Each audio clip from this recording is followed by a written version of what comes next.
ফিলিস্তিন সম্পর্কে আল্লাহ রাসূল সাল্লাল্লাহু আলাইহি ওয়াসাল্লাম আজ থেকে ৪০০০ বছর পূর্বে আমাদেরকে অনেকগুলো ভবিষ্যৎবাণী দিয়ে গেছেন। ফিলিস্তিনের অবস্থা কি হবে, শামের অবস্থা কি হবে, তাদের পরবর্তী পরিস্থিতি কি হবে। উম্মত কান খাড়া করে শোনো। আল্লাহ রাসূল সাল্লাল্লাহু আলাইহি ওয়াসাল্লাম তার হাদিসের ভাষ্য হলো, আমার গোটা বিশ্বের উম্মতের মধ্যে, পুরা পৃথিবীর উম্মতের মধ্যে এমন একটি দল, এমন একটি জাতি আমার আল্লাহ নির্বাচন করে রেখেছেন, নির্ধারণ করে রেখেছেন, বলে যারা লা তাযালু তাইফাতুম মিন উম্মতি কাওয়ামাতান আলা আমরিল্লাহ, যারা আল্লাহর দ্বীনকে সুপ্রতিষ্ঠিত করার জন্য, আল্লাহর দ্বীনকে বুলন্দ করার জন্য, যারা ইসরায়েল থেকে মুসলিমরা, ফিলিস্তিনের মুসলমানরা এই রাষ্ট্র তারা সুপ্রতিষ্ঠিত করবে, ইসলামে খেলাফত সেখানে কায়েম হবে, বলে এমন একটি দল কিয়ামত পর্যন্ত থাকবে, লা ইয়াকুরুহা মান খালাফাহা, বলে কেউ তাদের কোনো ক্ষতি করতে পারবে না, কেউ তাদেরকে কোনো কিছুই করতে পারবে না।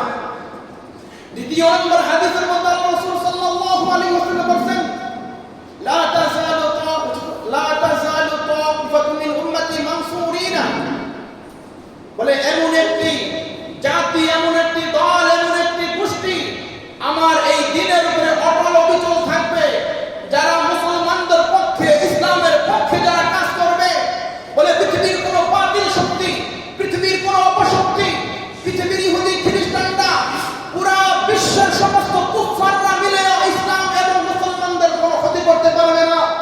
ইলা ইয়াউমিল কিয়ামা, কিয়ামত পর্যন্ত একটি দল হকের উপরে সুপ্রতিষ্ঠিত থাকবে।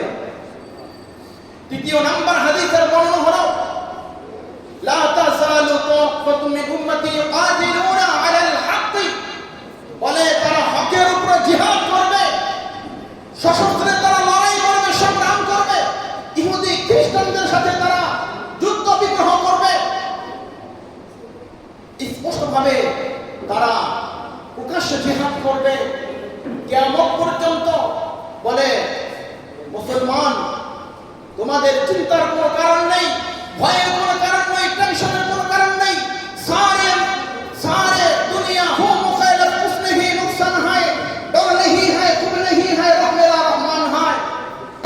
समस्त दुनिया যদি, সমস্ত দুনিয়ার কাফের মুশরিকরা, সমস্ত কুফফার শক্তি যদি একত্রিত হয়ে, ঐক্যবদ্ধ হয়ে মুসলমানদেরকে যদি কোনো আক্রমণ করার চেষ্টা করে, মুসলমানদেরকে যদি আক্রমণ করে, डर नहीं है, खुद नहीं है, रब मेरा रहमान है, তবুও মুসলমানদের কোনো ভয় নাই, মুসলমানদের কোনো চিন্তা নাই।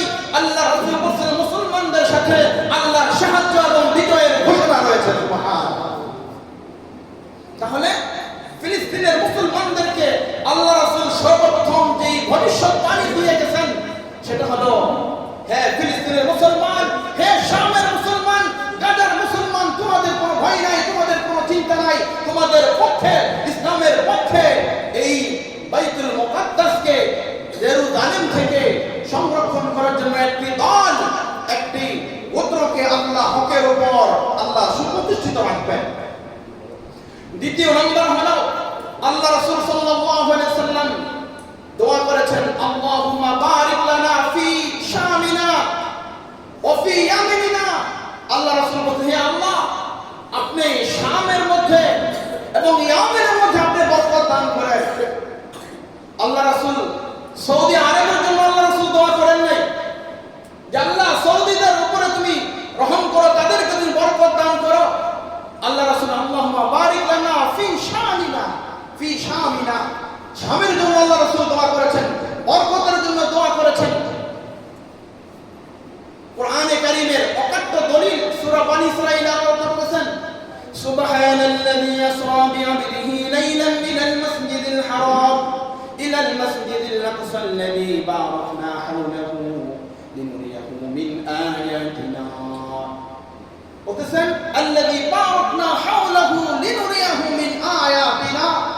আল্লাহ রাসূলের ভবিষ্যৎবাণী, কোরআনের অকাট্য দলিল দ্বারা আল্লাহ ফিলিস্তিনের মুসলমানদের উপরে, ফিলিস্তিনদেরকে শাম দেশের মধ্যে আল্লাহ রহমত, অগণিত অসংখ্য রহমত বরকত দ্বারা আল্লাহ ফেরেশতার মাধ্যমে আল্লাহ পরিবেষ্টন